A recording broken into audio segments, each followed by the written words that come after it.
గత కొద్ది రోజుల నుంచి సోషల్ మీడియాలో యేసుక్రీస్తు నిత్యత్వం పైన భయంకరంగా సోషల్ మీడియాలో అల్లరి పుట్టుకొచ్చింది. ఏంటి అంటే యేసుక్రీస్తు నిత్యుడు అని కొందరు, యేసుక్రీస్తు నిత్యుడు కాదు, ఆయన దేవునికి పుట్టినవాడు అని మరికొందరు. ఇది సోషల్ మీడియాలో తిరుగుతుంది కొద్ది రోజుల నుంచి.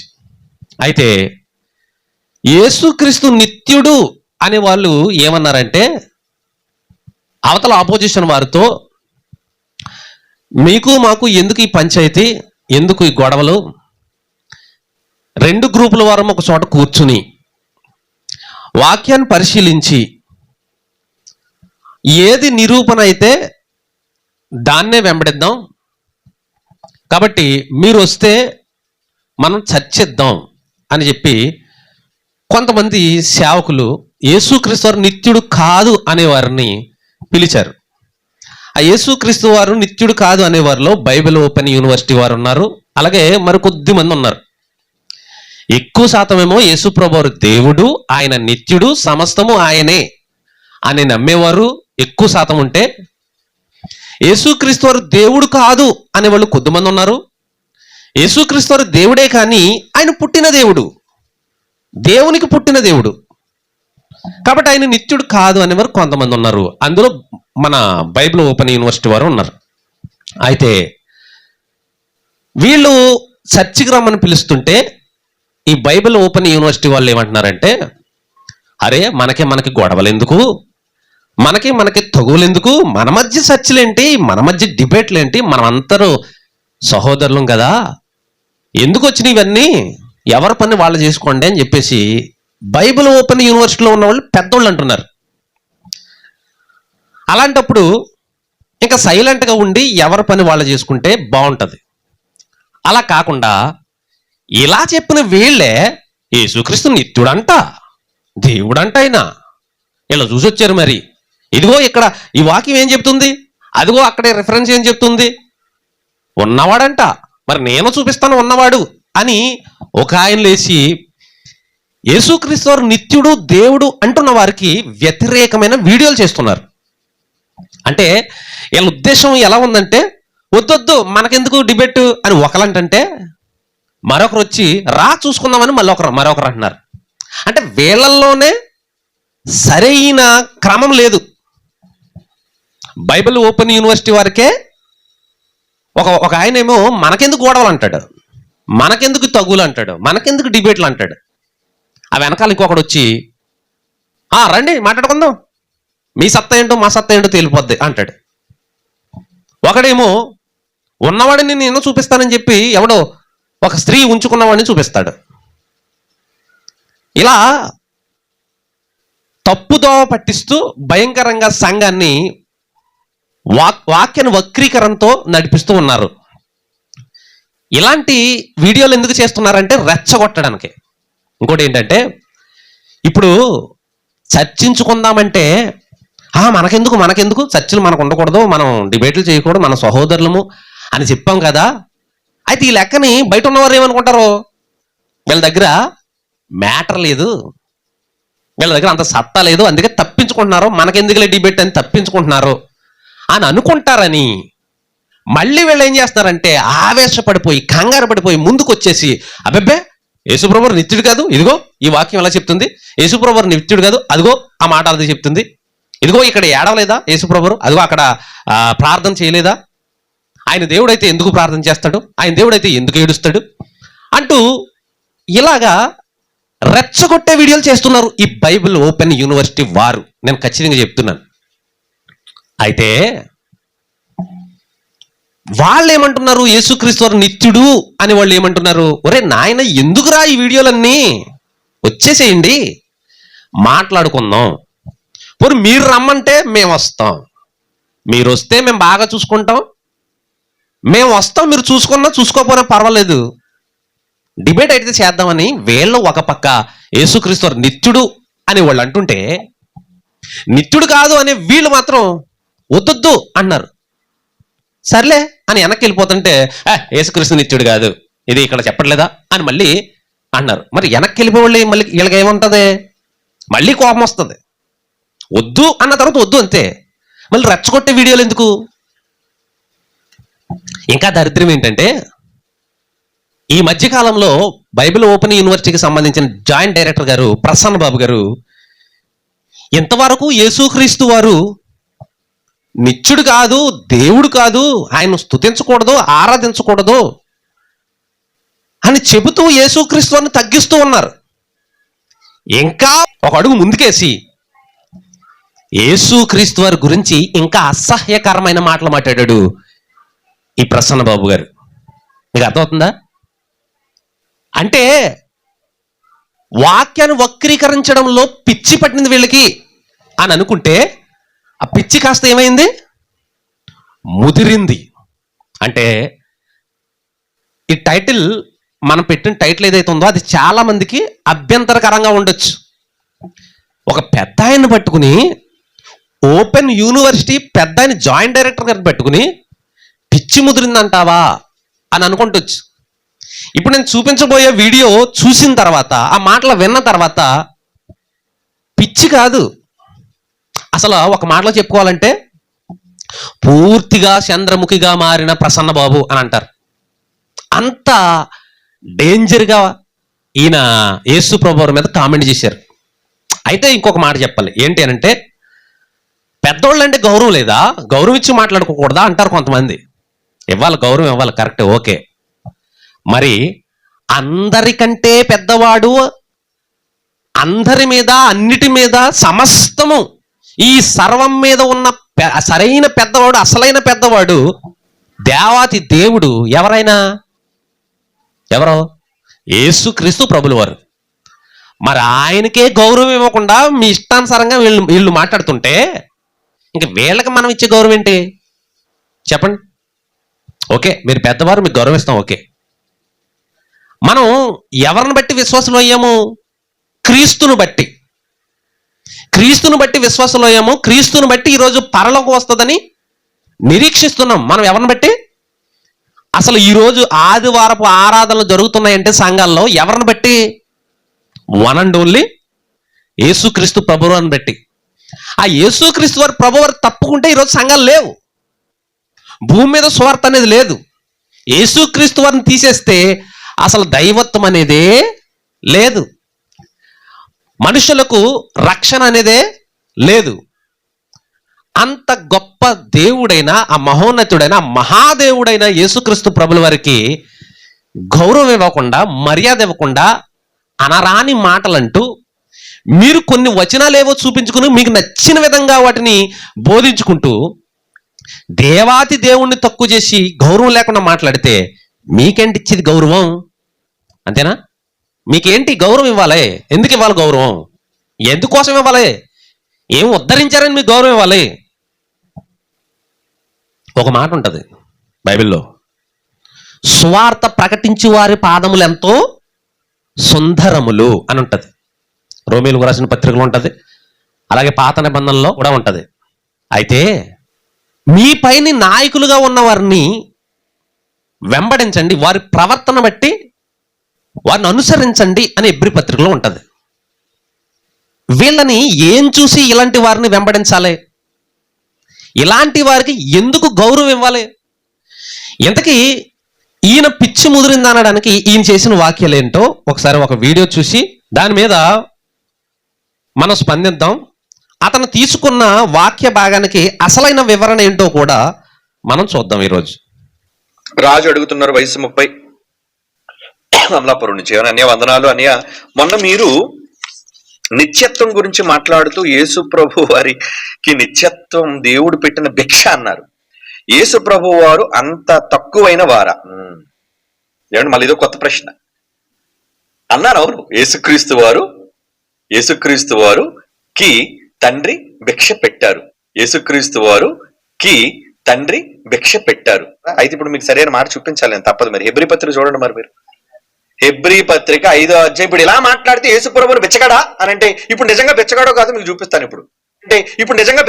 మీకు చూపిస్తాను. ఇప్పుడు యేసు ప్రభు వారి ఈ మాట హెబ్రీ పత్రిక 5వ అధ్యాయం 7వ వచనంలో ఏమని రాయబడింది చూడండి. ఆయన కోసం శరీరధారిగా ఉన్న దినములలో మహారోదనముతోను కన్నీళ్లతోను తన్ను మరణము నుండి రక్షింపగలవాని కంటే నేను రక్షించుకోలేడా?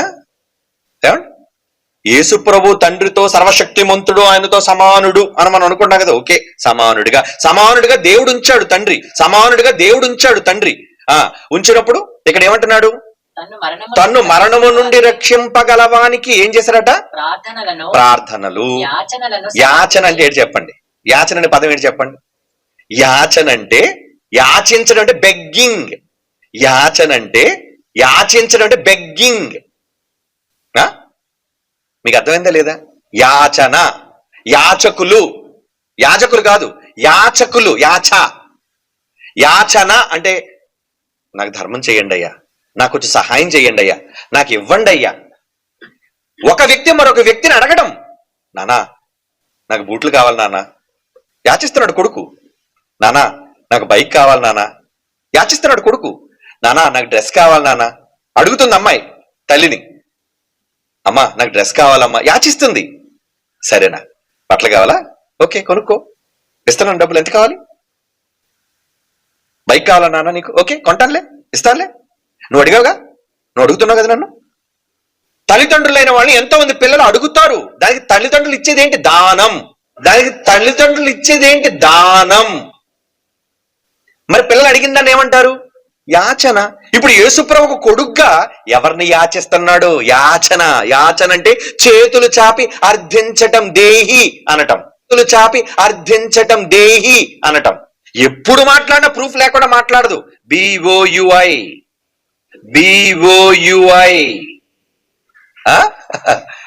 ప్రూఫ్ లేకుండా మాట్లాడడం కదండి. ప్రూఫ్ లేకుండా మాట్లాడాడు వెర్రోడు. ఆధారంతో మాట్లాడేవాడు ఎవడు? వాడు జ్ఞాని. ఇటు యేసుప్రభుని బెచ్చగాడు అన్నందుకు పాపం పెద్ద బెచ్చగాళ్ళందరికీ బాధ వచ్చేసింది. పెద్ద బెచ్చగాళ్ళందరికీ బాధ వచ్చేసింది. మనమంతా ఒకటో రకమైన ముష్టోళ్ళం. మనం తెలుసా మీకు? కాకపోతే మనకల్ట కాస్త ఒక మెట్టు పైన ఉన్నాడు. మీరు ఇంకా ప్రార్థనలు, యాచనలు, కన్నీళ్ళు ఇవి ఎక్కడ ఉన్నాయి మన బ్రతుకులకి? యేసుప్రభు మనకంటే ఒక అడుగు ముందుకేసి ప్రార్థన యాచిస్తున్నాడు తండ్రిని. ప్లీజ్ తండ్రి, అయ్యా. ఇతను సమానమైన దేవుడు కదా, ఆ దేవుడికి ఈయనెందుకు చేయి చాపాలి? రేపు ఇంకా గట్టిగా ఉంటాయి కౌంటర్లు. మరి యేసుప్రభుని బెచ్చగాడు చేస్తారు. అయ్యో మా యేసుప్రభు బెచ్చగాడు అయిపోయాడే నాయనని యేసుప్రభే తండ్రి దగ్గర యాచిస్తున్నాడు. బాబు భీక్ మాంగ్తా హే ఓ.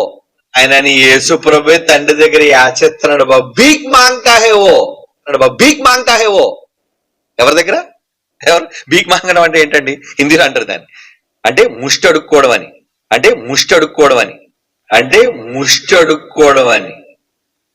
యాచిస్తున్నాడు అని. నాకు నిత్యుడిగా ఉండాలని ఉంది నాన్న.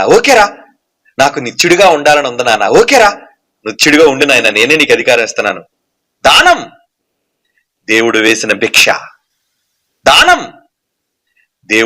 భిక్ష. మాకెంతో బాధ కలిగిపోయిందండి. ఏంటి నీకు కలిగిపోయిన బాధ? ఆయన ముష్టెత్తున్నాడు, ఆయన బాగానే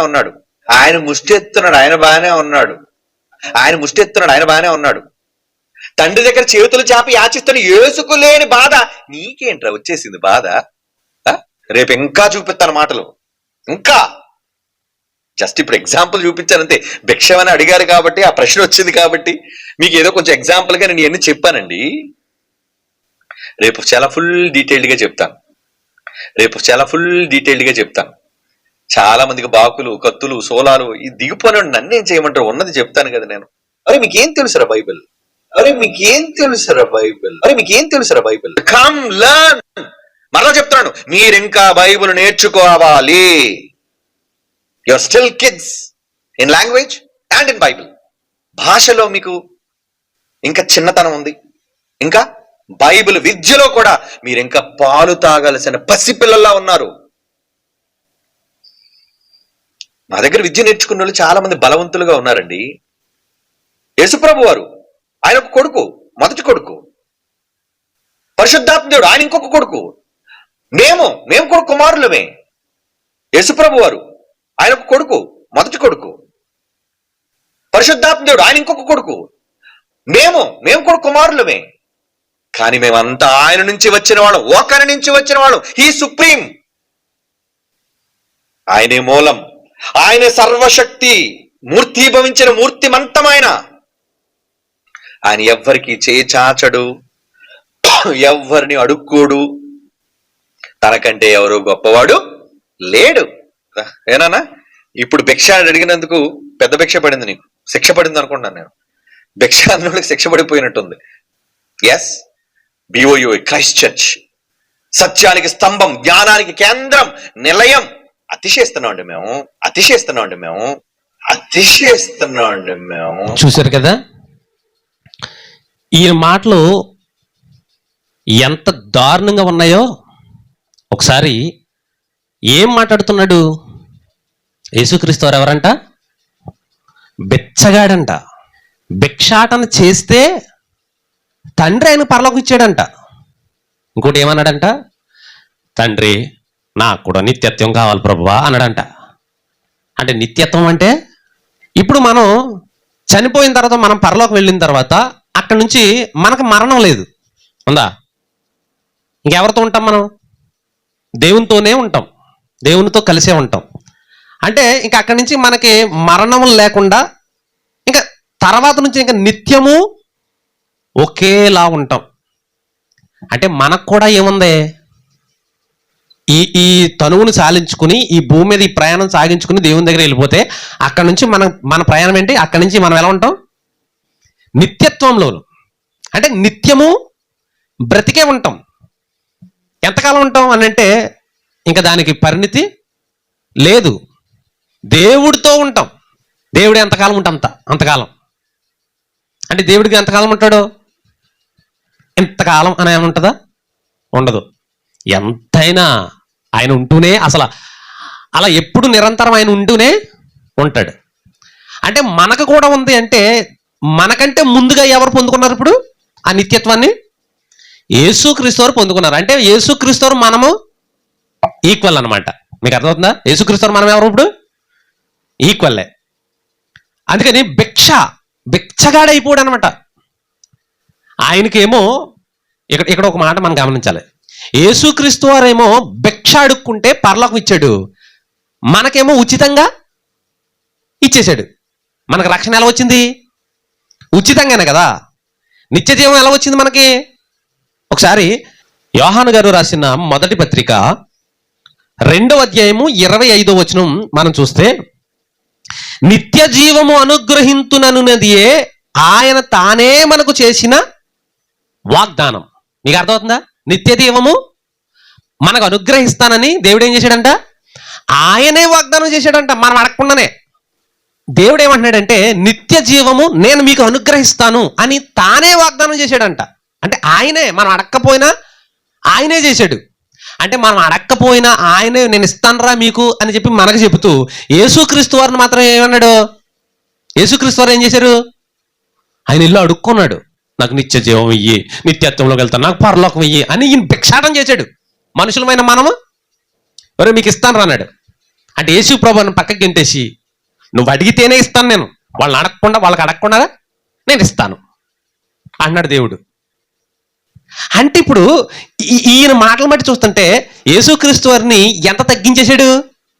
మనకంటే దారుణంగా తగ్గించేశాడు ఈయన కదా.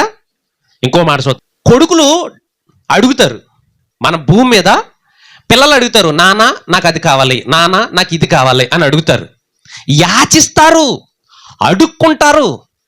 అప్పుడు తండ్రి, ఓకే బాబు నీకు ఇస్తాను, నీకు ఇస్తానురా, కొనుక్కో, నీకు బండి కావాలా, లేకపోతే నీకు ఫోన్ కావాలా, ఏం కావాలి అని తండ్రి అంట దానం ఇస్తాడంట. నీకు అర్థమవుతుందా? అంటే ప్రతి ఇంట్లో కొడుకు తండ్రిని ఏమేం చేస్తాడు? అడుక్కుంటాడో, తండ్రి ఏమో దానం చేస్తాడు. ఈ మాట అసలు మాట్లాడుకోవడానికి ఎంత దరిద్రంగా ఉంది. వీళ్ళు దట్ ఈజ్ బిఓయుఐ అంట. కొడుకులు అడుక్కుంటారా? తండ్రి దానం చేస్తాడా? అంటే రోజు మన ఇళ్ళకి వచ్చి, అమ్మా భిక్షమేయండమ్మా, అమ్మా పాత బట్టలు ఉంటుంది ఇయ్యమ్మా అని అడుగుతున్నారు. అలాగే మన కొడుకులు కూడా మనల్ని అడుక్కుంటారా? ఎంత దరిద్రమైన బోధ చేస్తున్నాడు ఈ మనిషి. తండ్రి దానం ఇస్తాడా? దానం. కొడుకులకు తండ్రిని అడిగే హక్కు ఉంది. తండ్రి సంపాదించిన ప్రతి పైసా మీద ఎవరికి హక్కు ఉంది? వారసత్వం ఎవరు? కొడుకులు. ఆ హక్కుతో కొడుకు నాకు డబ్బులు కావాలి అంటాడు. తండ్రి దానం చేయడు, బాధ్యత.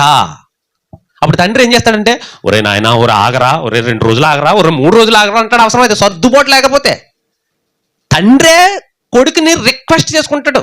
కొన్ని సందర్భాల్లో తల్లి పిల్లలకి అన్నం తినిపిస్తూ ఉంటది. అది దానమా? నేను తిన్నాను అని అటు ఇటు పరిగెత్తిపోతూ ఉంటాడు కొడుకు. తల్లి వెనకాలే వెంటబడుతుంటది, నాయన బుజ్జి తినరా తినరా తినరా బొబ్బొబ్బొబ్బొబ్బ అని బతిమాలి పెడతా ఉంటది. ఎందుకు? ఆ బిడ్డను కన్నందుకు, ఆ బిడ్డను పెంచే బాధ్యత. అంటే ఆ అన్నం తినిపిస్తాను అంటే భిక్షం పడాడుతాను ఆ చెంటి బిడ్డకి. అసలు ఏ మైండ్ దట్ ఈజ్ బీవై. అందుకే ఈ బీవై వాళ్ళకి మైండ్ ఉంది కదా, ఓపెన్ యూనివర్సిటీ కదా. ఓపెన్ యూనివర్సిటీ అంటే ఏంటి అర్థం తెలుసు మీకు?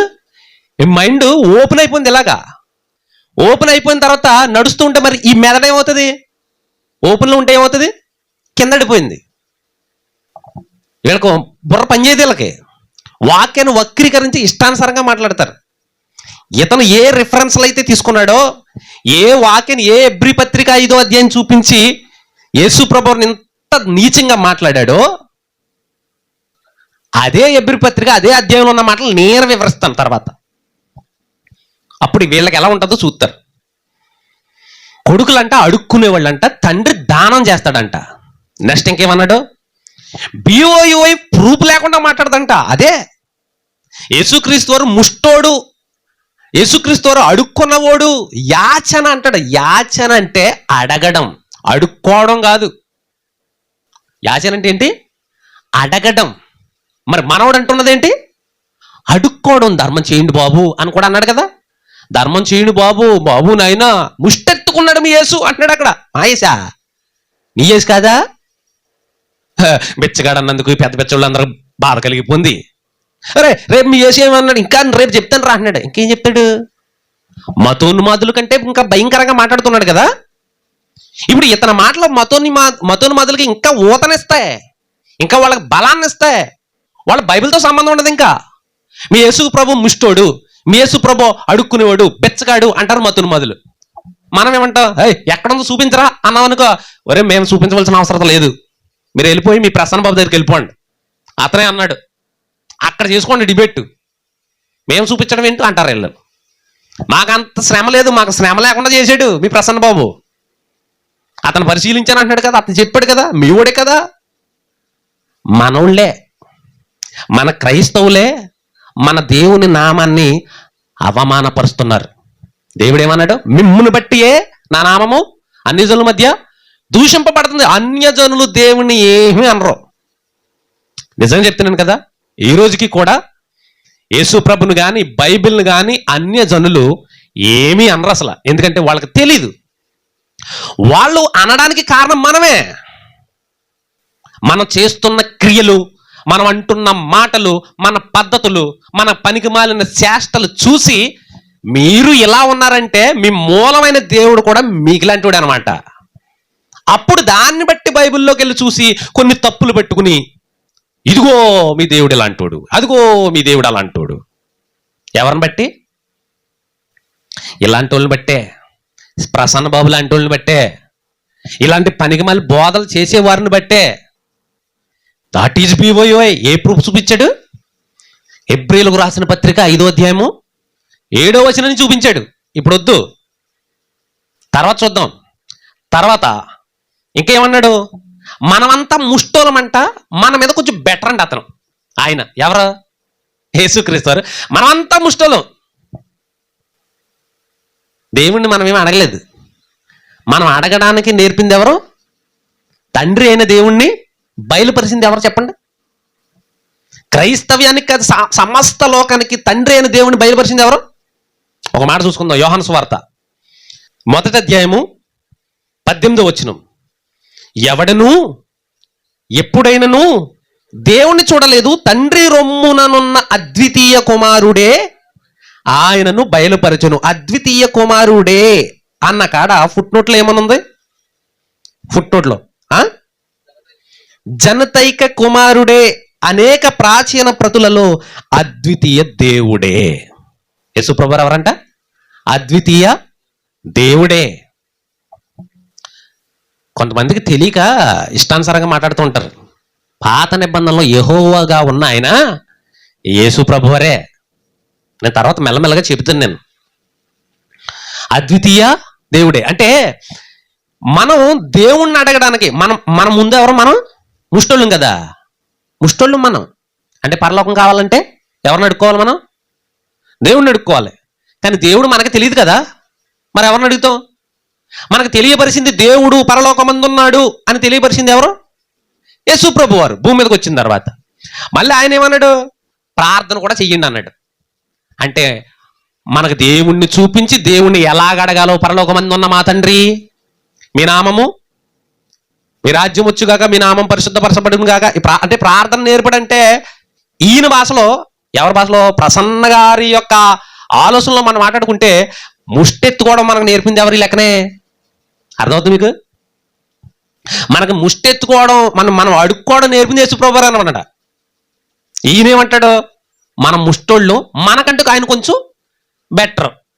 ఆయన కొంచెం బెటర్ అంటే ప్రార్థనలు, యాచనలు, విన్నపాలు చేశాడు కదా, మనం అలా చేయం కదా అంటున్నాడు. మనం అలా చేయం కదా అంటే అర్థం ఏంటి? మనమేమో డైరెక్ట్గా ఇచ్చే ప్రభా అంటాం, పక్కకి వెళ్ళిపోయి ఆడుకుంటాం. ఆయన అలా కాదు. వాళ్ళు కాడే కూర్చుని ఎత్తావా ఎవ్వా, ఎత్తావా ఎవ్వా అని ప్రార్థన చేసి కన్నీళ్ళు చేసి ప్రభా. ఇప్పుడు మనకంటే పెద్ద ముష్టుడు ఎవరు? ఇప్పుడు ఈ లెక్కను చూస్తే, ఈ లెక్కని యేసుక్రీస్తు ప్రభులు వారు అన్నమాట. అర్థమవుతుంది మీకు? అంటే యేసు ప్రభు వారి గురించి ఎన్ని అనాలో అని అనేస్తున్నారు బైబిల్ ఓపెన్ యూనివర్సిటీ వాళ్ళు. ఎంత దరిద్రంగా దీన్ని ఏమంటారు? పిచ్చి పరాకాష్ఠకు చేరుకోవడం అంటారు. ఇంకా ఏమన్నాడు? హిందీలో 3 రకాల భాషల్లో యేసు ప్రభు వారిని బాధ పెడుతున్నాడు ఈయన. మనందరిని బాధ పెడుతున్నాడు ఈయన. తెలుగులో ఏమో అడుక్కున్నాడు, ముష్టెత్తుకున్నాడు అన్నాడు. తర్వాత ఇంగ్లీష్లో బెగ్గర్ అయినా. మన వాళ్ళు కొంతమంది కౌంటర్ వీడియోలు చేస్తూ ఉంటారు. ఆడ ఆన్లైన్ బెగ్గరు, ఈడ ఆఫ్లైన్ బెగ్గరు. ఆన్లైన్ బెగ్గర్ అంటే ఏంటి? ఆన్లైన్లో అడుక్కోవడం. బెగ్గర్ అంటే అడుక్కునేవాడని. ఈయనేమన్నాడు? యేసుక్రీస్తు వారిని బెగ్గింగ్ చేశాడు, బెగ్గర్ ఆయన అని అంటూ మళ్ళీ హిందీలో కూడా మాట్లాడాడు. ఓ భీక్ మాంగేవో, భీక్ మాంగడం అంటే అడుక్కోవడం అన్నాడు. భీక్ మాంగేవో ఇసుకు మాలూం నహీ హై, किसको? ये प्रसन्न बाबू को अभी दे देता हूं, इसको बराबर काउंटर. బీకు మాంగేవో అంటే హిందీలోను, తెలుగులోను, ఇంగ్లీష్లోను, ఏ భాషలో అందరికి అర్థం అవడానికి కరెక్ట్గా మాట్లాడుతున్నాడు. ఇంకేమన్నాడు? ముష్టి అడిగాడు. నిత్యుడిగా ఉండాలని దేవుని కోరుకున్నాడు. ఆయన ముష్టి పెడుతున్నాడు. ఎవరో? యేసు ప్రభువు ముష్టి అడుగుతుంటే సరే బాబా తీసుకురా అన్నాడంట. ఎవరో? దేవుడు. మళ్ళీ ఏమన్నాడు ఈయన? ఆయన ముష్టి అడుక్కుంటే ఆయన బాగా ఉన్నాడు, మీకేంటి నొప్పి అన్నాడు. ఎవరికి నొప్పి? మనకే. యేసుక్రీస్తు నిత్యుడు అనేవారికి. యేసు ప్రభువు దేవుడు, మహాదేవుడు, గొప్ప దేవుడు, ఈ పదాలన్నీ బైబిల్లో భక్తులు రాసినవే. ఈరోజు యేసుక్రీస్తు నిత్యుడు అనేవాళ్ళు మాట్లాడుతున్నారు. అంటే ఈ ప్రసన్న బాబు ఇప్పుడు ఉన్న బోధకులను కాదు, బైబిల్లో ఉన్న బోధకులను కూడా ఏం చేస్తున్నాడు? బాధ పెడుతున్నాడు. యేసుక్రీస్తు వారిని అనరాని మాటలని బైబిల్లో ఉన్న కూడా బోధకులను కూడా బాధ పెడుతున్నాడు. అంటే అర్థం ఏంటి? ఉదాహరణకి పౌలు గారు తీతుకు రాసిన పత్రికలో యేసుక్రీస్తు వారు మహాదేవుడు అన్నాడు. పౌలు గారి దగ్గరికి వెళ్ళి ముష్టోడు అంటాడు. ఎవరో? ఈ ప్రసన్న బాబు. అంటే పౌలు గారి కంటే బాగా ప్రసన్న బాబుకి తెలుసు. ఈ BOUI వారికి బాగా తెలుసు అనమాట. హెబ్రీలకు రాసిన పత్రిక కూడా పౌలు గారే రాశారని కొంతమంది అంటూ ఉంటారు. ఎక్కువ శాతం పౌలు గారి రచనలు కనబడుతూ ఉంటాయి కాబట్టి అది కూడా పౌలు గారే రచించారు అని అంటూ ఉంటారు. అంటే అక్కడ యాచనలు చేశాడు, ప్రార్థనలు చేశాడు, కన్నీళ్లతోనూ వేదనలతోనూ. యేసుక్రీస్తు వారు తండ్రి అయిన దేవుని వేడుకున్నాడు అని అంటున్న ఆ మాటలు ఎవరైతే రాశారో ఆ పౌలు గారిని కూడా ఈయన అంటాడు, భిక్ష ముష్టడుక్కుంటున్నాడు అన్నమాట అంటాడు. నిజంగా పౌలు గారు ఉంటే చెంప మీద పెళ్ళమని కొట్టి, నేను అన్నాను అక్కడ ముష్టడుక్కున్నారని అంటాడు. ఇప్పుడు ఆయన అంటాడంట, నేను చెప్పానా? ఆ రాసిన ఆ పదాలు ఎవరైనా నాయి కదా, ఆ లెటరు, ఆ ఎబ్రి పత్రిక అంతా నేనే కదా రాశాను. ఎక్కడైనా యేసు ప్రభువు ముష్టెత్తుకున్నాడు, ఎక్కడైనా అడుక్కుంటున్నాడు, భిక్ష ఎత్తుకున్నాడని నేను అన్నానా? నేను రాయలేని పదాలు నువ్వెందుకు రా అంటున్నావు అని డిప్ప మీద గుండు పగిలిపోయేలా కొడతాడా? ఇంకా ఏమన్నాడు? సోలాలో కత్తులు దూరిపోతాయంట. ఎవరికే? మనకే. యేసుక్రీస్తు వారు నిత్యుడు అన్న వాళ్ళకి రేపిస్తాను బాగానే, దూరిపోతే దూరిపోనివ్వండి, దిగిపోతే దిగిపోనివ్వండి సోలాల కత్తులు. నేనేం చేయను, ఉన్నది ఉన్నట్టుగా బోధిస్తాను. ఉన్నది ఉన్నట్టుగా నువ్వు బోధించావో ఇప్పుడు నెక్స్ట్ ఇప్పుడు నువ్వేంటావో తెలుస్తుంది సంగతి. ఆల్రెడీ ఎబ్రీ పత్రిక మీద చాలా మంది వివరణలు చేశారు, చాలా మంది. అయినా ఇంకా ఈ దరిద్రమైన బోధలు, ఈ దరిద్రమైన అపార్థాలు, అంటే వీళ్ళకి వాక్యం అర్థం అవదు. నేను చెప్పాను కదా, ఆయన పెద్ద దేవుడు, ఆయన పెద్దన్నయ్య, ఆయన పెద్ద దేవుడు, ఈయన చిన్న దేవుడు, ఈయన మూడో దేవుడు, ఈయన బుల్లి దేవుడు, పరిశుద్ధాత్ముడేమో చిన్న దేవుడు, రెండో కుమారుడు అని ఇలాగా అంతస్తులు వీళ్ళకి పరిధులు పెట్టేసి వీళ్ళు బోధిస్తున్నారు. కాబట్టి వీళ్ళ దగ్గరికి పరిశుద్ధాత్ముడు రావడానికే ఇబ్బంది పడుతున్నాడు. అదే అనమాట. అందుకే వీళ్ళకి పరిశుద్ధాత్మ నడిపింపు లేక సంఘాలు అలాగే ఎడితే, సంఘంలో ఉన్న విశ్వాసులు అంతే, ఈ బోధించే వాళ్ళు అంతే. టోటల్గా ఈ బైబిల్ ఓపెన్ యూనివర్సిటీ వారికి పరిశుద్ధాత్మ నడిపింపు అనేది ఉండదు. అసలు చెత్త బోధలు చేస్తున్నారు ఇవాళ. నేను పిచ్చి ముదిరింది అని ఎందుకు పెట్టానంటే, రోజు రోజుకి చెత్త బోధ ఎక్కువైపోతుంది. అందుకే పిచ్చి ముదిరి పరాకాష్ఠకి చేరింది. ఇంకా ఏమంటున్నాడు? బైబిల్ నేర్చుకోవాలంట. ఎవరి దగ్గర? వీళ్ళ దగ్గర. చంటి పిల్లలంట, పాలు తాగేవారురా, మా దగ్గర నేర్చుకుంటారా. That is బీఓయువై. మీ బీఓయువకే నేను కౌంటర్ ఇస్తుంటా. మీ దగ్గర నేర్చుకుని, మీరు దగ్గర నేర్చుకున్న జ్ఞానం అంతా డ్రైనేజీలో పడేసి ఇప్పుడు మహోన్నతుని విద్య నేర్చుకుని మీకే ఇస్తాను. నన్ను మీ దగ్గర నేర్చుకున్నదంతా డ్రైనేజీలో పడేసాను. నేను నాకు ఇచ్చిన సర్టిఫికెట్ కూడా ఎందుకు పనికిరాదు, నాలుగు గీసుకోవడం కూడా పనికిరాదు నాకు ఇచ్చిన సర్టిఫికెట్, డిప్లొమా సర్టిఫికెట్. ఇంకా ఏమన్నాడు? మొదటి కొడుకు క్రీస్తు, రెండో కొడుకు పరిశుద్ధాత్ముడు, తర్వాత మనమే. అంటే అర్థం ఏంటి? యేసుక్రీస్తు వారు, పరిశుద్ధాత్ముడు, మనమంతా ఒక్కటే టీము.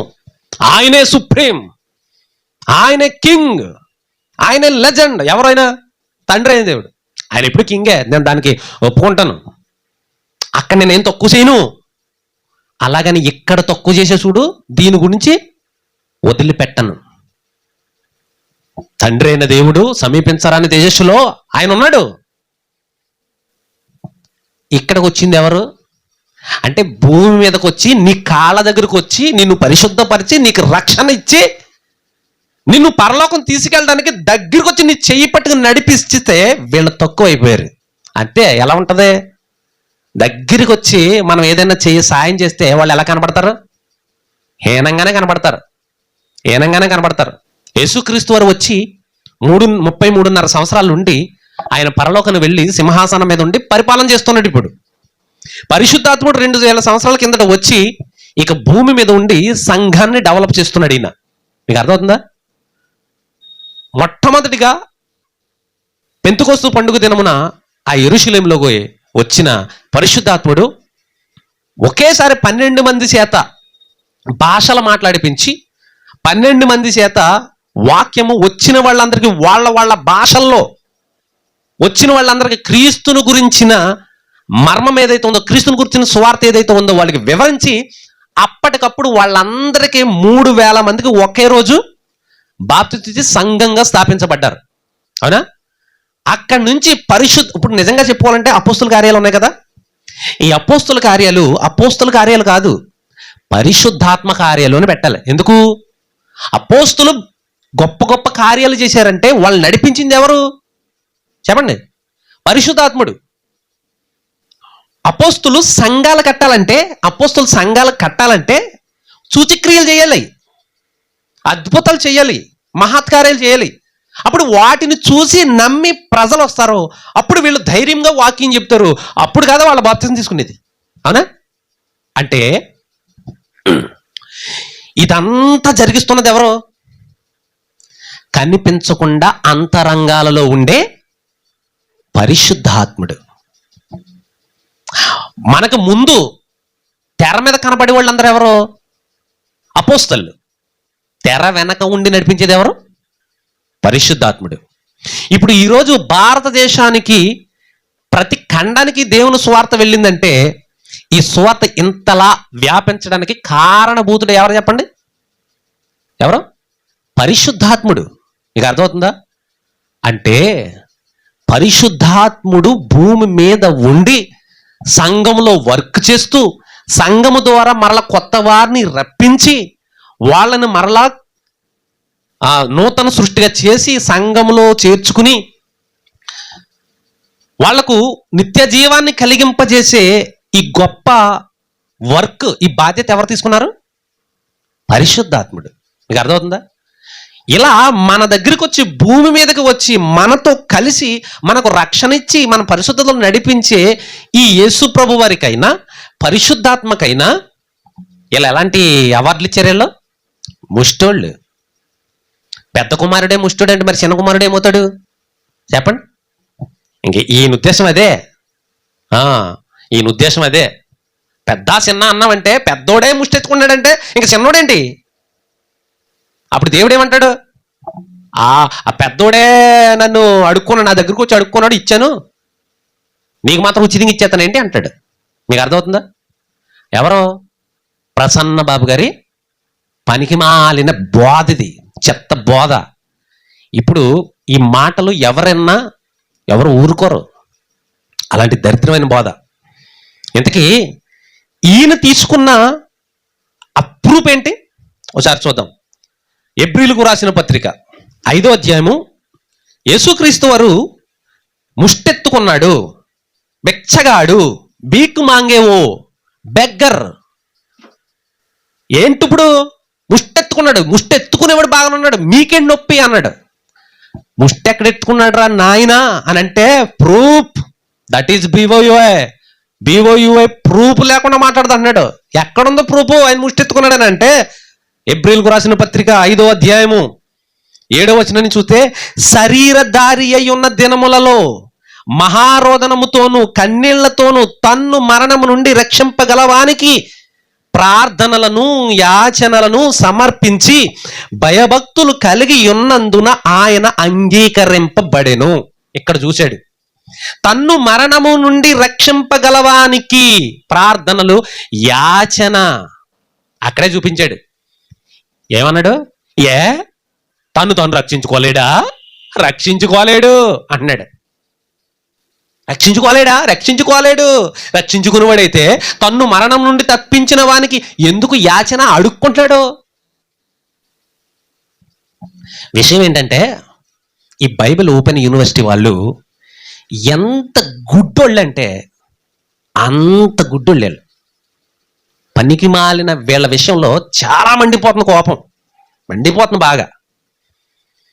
అసలు ఆ సందర్భం ఎందుకు చెప్తున్నాడు, ఎక్కడ చెప్తున్నాడు, కారణం ఏంటి, ఏం అవసరం లేదు వీళ్ళకి. అర్థమవుతుందా? వీళ్ళకి ఇంకేం అవసరం లేదు. ఏమంటున్నాడు చూడండి అక్కడ. బైబిల్లో యేసుక్రీస్తు వారిని చాలా రకాలతో పోల్చారు. చాలా రకాల పేర్లు ఉన్నాయి ఆయనకి. కొన్ని తెలుసా మీకు? ఆయనకున్న పేర్లు అంటే బిరుదులు, ఆయన చేసే క్రియలను బట్టి. పేర్లు అంటే మనం పెట్టుకునే పేర్లు కాదు, సుబ్బారావు అప్పారావు అవి కాదు, ఆయన చేసే బిరుదులను బట్టి. ఆయనకి యేసు అనే ఒక పేరు ఉంది. దేన్ని బట్టి? తన ప్రజలను తానే రక్షించుకుంటాడు కాబట్టి.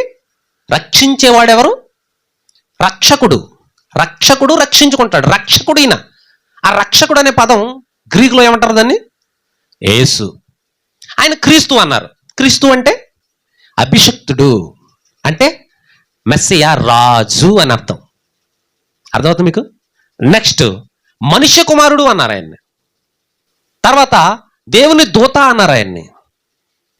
ఆశ్చర్యకరుడు అన్నారు ఆయన్ని. ఆలోచనకర్త అన్నారు. నిత్యుడగు తండ్రి అన్నారు.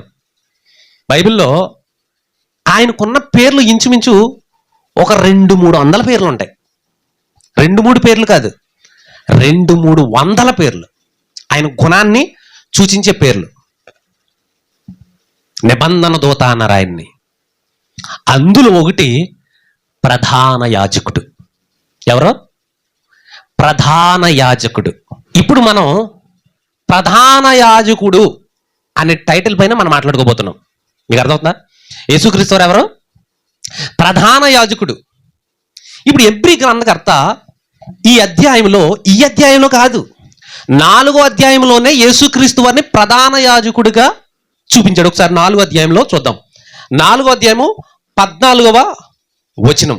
4వ అధ్యాయం 14వ వచనంలో ఆకాశము గుండా వెళ్ళిన దేవుని కుమారుడైన యేసు అను గొప్ప ప్రధాన యాజకుడు మనకున్నాడు అన్నాడు. అంటే ప్రధాన యాజకుడు అనే ఈ పదం హెబ్రీ పత్రికలో ఎక్కడ స్టార్ట్ అయింది? 4వ అధ్యాయము 14వ వచనం స్టార్ట్ అయింది. ఇప్పుడు పత్రిక ఎవరికి రాశాడు? హెబ్రీలు అంటే ఎవరో తెలుసా?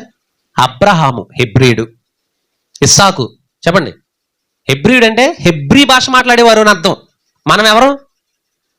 మనం తెలుగోళ్ళు. మనం స్వామి తెలుగోడు, వాళ్ళ పిల్లలు తెలుగోళ్ళు, వాళ్ళ కుటుంబం తెలుగు, వాళ్ళ ఊరు తెలుగు, వాళ్ళ రాష్ట్రం తెలుగు. అబ్రహాం హెబ్రీయుడు. ఇస్సాకు యాకోబు పిల్లలు ఎవరు? హెబ్రీలు. యాకోబు పిల్లలు ఎవరు? 12 మంది సంతానం. అవునా? 12 గోత్రాల ప్రజలు యాకోబు సంతానం. వీళ్ళంతా ఎవరు? ఇప్పుడు హెబ్రీలు. హెబ్రీ భాష మాట్లాడేవారు. అయితే ఇక్కడ హెబ్రీ పత్రిక అంటే వీళ్ళెవరు అని అంటే, మన బైబిల్లో ఎఫెసీయులకు రాసిన పత్రిక కనబడుతుంది, కొలస్సీయులకు రాసిన పత్రిక కనబడతాయి, గలతీయులకు రాసిన పత్రిక కూడా కనబడుతుంది. ఇంకా చాలా పత్రికలు ఉన్నాయి. ఎఫెసీయులకు పత్రిక అంటే అన్యులు వాళ్ళు. అంటే పౌలు గారు అన్యులకి పత్రిక వ్రాస్తున్నాడు. కొలస్సీయులకు పత్రిక అంటే వాళ్ళు కూడా ఎవరో అన్యులు. ఇలా అన్యులైన క్రైస్తవులకు పత్రికలు రాశాడు ఈయన పౌలు గారు.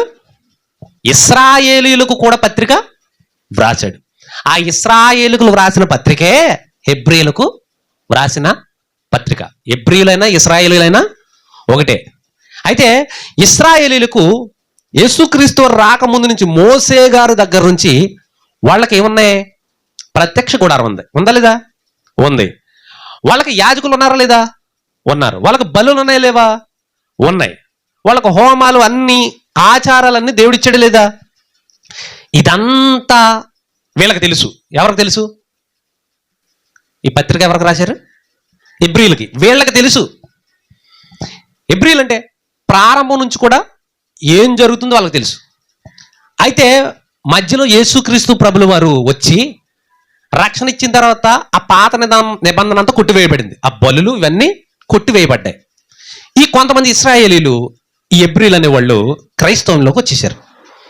అయితే వీళ్ళు వచ్చిన తర్వాత మరలా ఏదో బోధ వినేసి మరలా వెనక్కి మరలా బలులు యాజకులు వాళ్ళ దగ్గరికి వెళ్ళిపోవడానికి ప్రయత్నించారు. మీకు అర్థమవుతుందా? ఇప్పుడు కొంతమంది మన హైందువులోంచి క్రైస్తవంలోకి వచ్చారు. మళ్ళీ క్రైస్తవం నుంచి మళ్ళీ హైందువులకు వెళ్ళిపోయిన వాళ్ళు లేరా? ఇక్కడే ఉన్నారు మన ఇంటికడే. అవును కదా? అలాగే ఈ యాజకులు, గుడారం, బలిపీఠం ఇవన్నీ రుచి తెలిసిన ఈ హెబ్రీలు యేసు ప్రభుని విడిచిపెట్టి మళ్ళీ వెనక్కి ఆ ఆచారంలోనికి వెళ్ళిపోవాలి. మనకు ప్రధాన యాజకులు ఉండాలి. మన పాపక్షమాపణ ఎలా పోతుంది?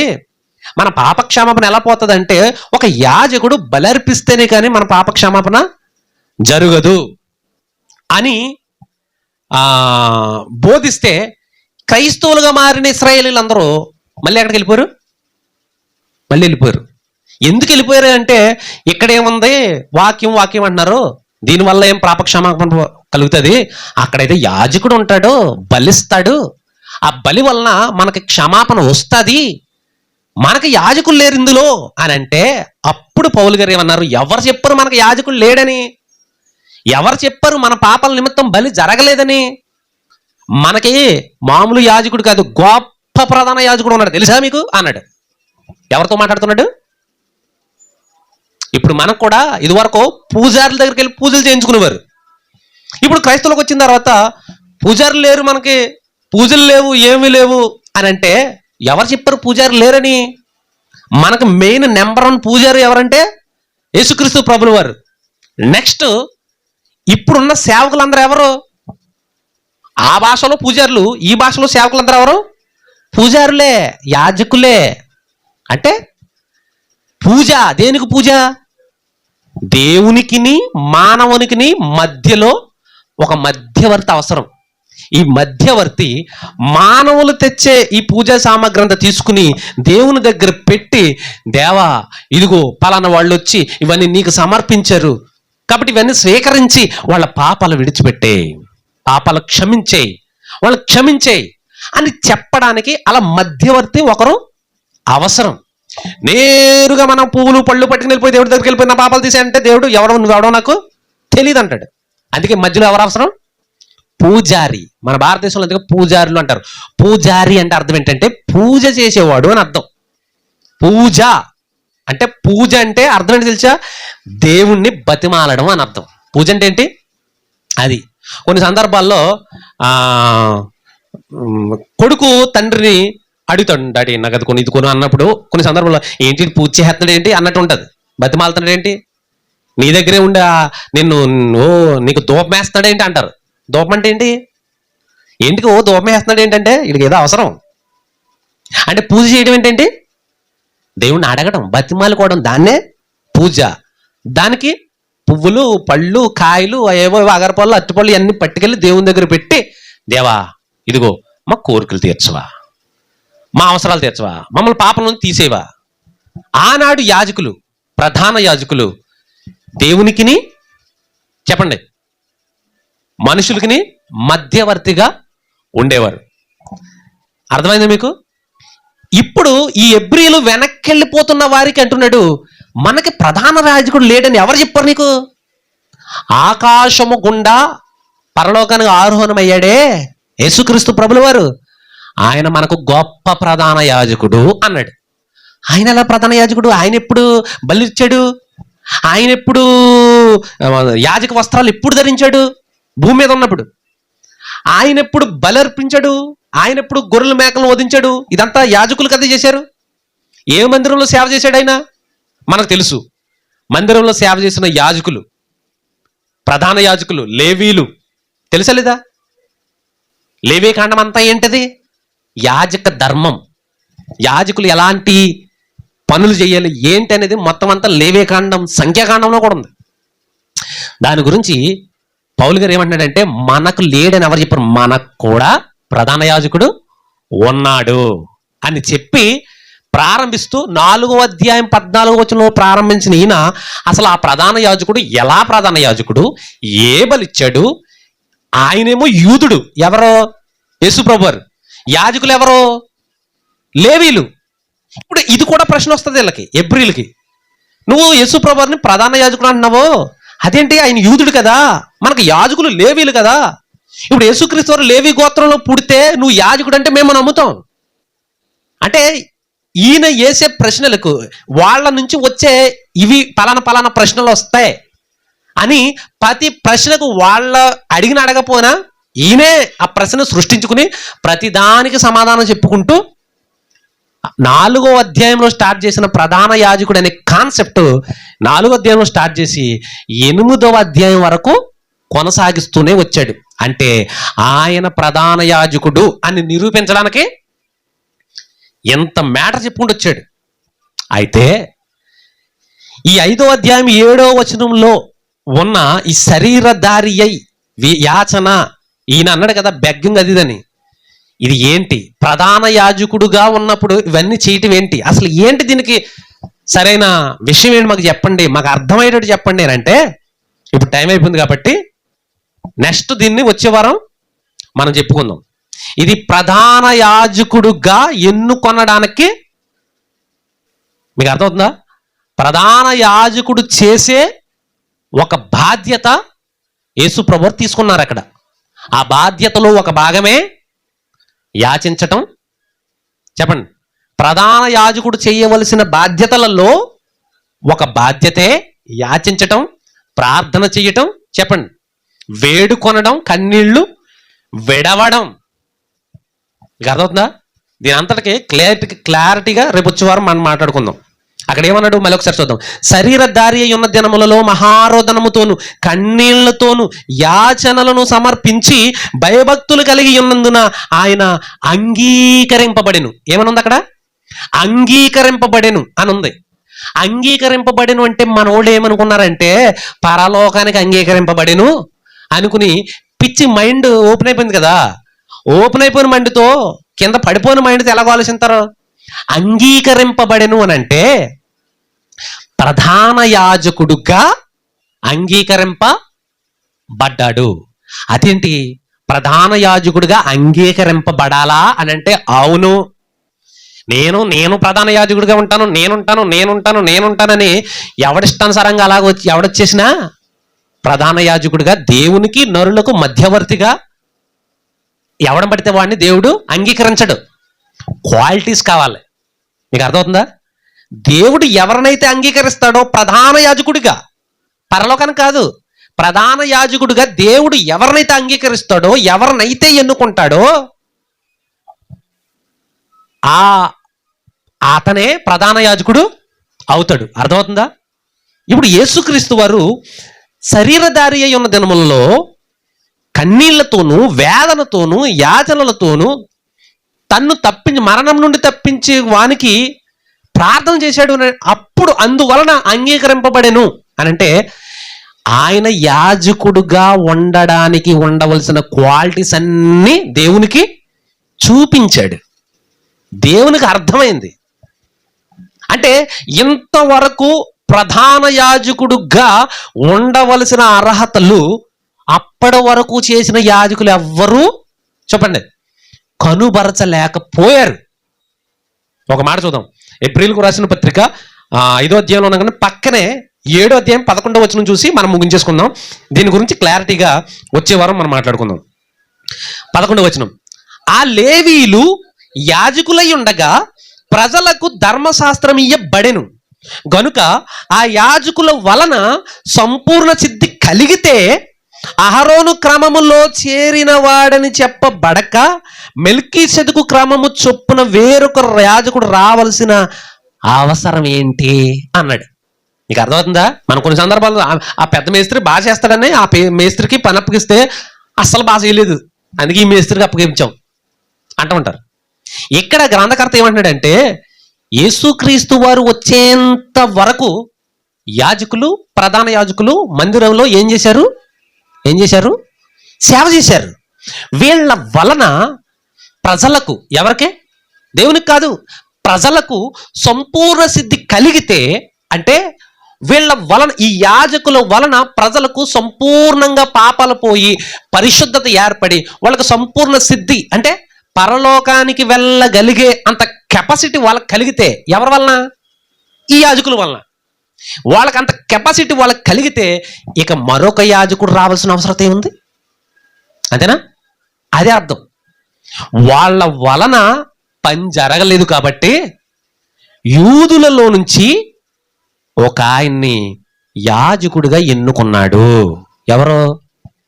దేవుడు అని చెబుతూ ఆయన ఎలా ఎన్నుకొనబడ్డాడు అని అంటే ఆయన ప్రధాన యాజకుడుగా ఉండవలసిన ఆ పద్ధతులన్నీ కనుబరిచాడు ఆయన. ఎవరో? యేసుక్రీస్తు వారు. అంటే దేవునికి మనుషులకు మధ్యవర్తిగా ఉండవలసిన వాడి యొక్క పద్ధతులు, ఆ క్వాలిటీస్ ఎలా ఉండాలో ఎప్పుడైతే యేసుక్రీస్తు ప్రభువు వారు శరీరధారి అయి ఉన్న దినములలో దేవుడు చూశాడో అందుకు అంగీకరింపబడ్డాడు. Okay, you selected. దేనికి? ప్రధాన యాజకత్వానికి. You selected. ఓ లోక రిజెక్టెడ్. ఎవరల్లో? ప్రధాన యాజకులు, అహరోను సంతానం నుంచి వచ్చిన యాజకత్వం అందరూ రిజెక్ట్ చేసి పడేసాడు. వాళ్ళందరినీ పక్క తోసేసి నువ్వు అసలైన గొప్ప ప్రధాన యాజకుడు, మీకు అర్థమవుతుందా? దీని గురించి బాగా విశ్లేషంగా వచ్చే వారం మీకు క్లారిటీగా యాజకులు అంటే ఏంటి, ఎలాగ ఎన్నుకుంటారు, ఎవరు ఎన్నుకుంటారు వీళ్ళని, వీళ్ళకి పరీక్షలు ఏంటి, వీళ్ళ చేయవలసినవి ఏంటి, ప్రజల విషయంలో ఎలాంటివి చేయాలి, అయితే యాజకులు ఎక్కడెక్కడ తప్పిపోయారు. మీకు అర్థమవుతుందా నేను చెప్పే మాటలు? యాజకులు ఎక్కడ తప్పిపోయారు, దేవుడు ఎందుకు వీళ్ళ వల్ల ప్రజలకు సంపూర్ణ సిద్ధి కలగలేదు అని దేవుడు పదే పదే ఎందుకు అంటున్నాడు? యాజకులు ఏం చేశారు? యూదా గోత్రం నుంచి వచ్చిన యేసుప్రభు వారిని ప్రధాన యాజకుడుగా దేవుడు ఎందుకు ఎన్నుకున్నాడు? అలా ఎలా ఎన్నుకున్నాడు? అలా ఎలా ఎన్నుకుంటారు అసలు? అదే జరిగింది ఇంతకు ముందు ఎక్కడైనా జరిగిందా? ఆనవాళ్ళు ఏమైనా ఉన్నాయా? వేరే గోత్రంలో నుంచి యాజక వర్క్ చేయొచ్చా? ఇలాంటి పద్ధతి ఎక్కడైనా ఉందా ఇంతకు ముందు? అవన్నీ వచ్చే వారం జాగ్రత్తగా క్షుణ్ణంగా మనం చూద్దాం. ఈ సమయంలో రొట్టె విరుచు కార్యక్రమాన్ని మనం ప్రారంభించుకుందాం.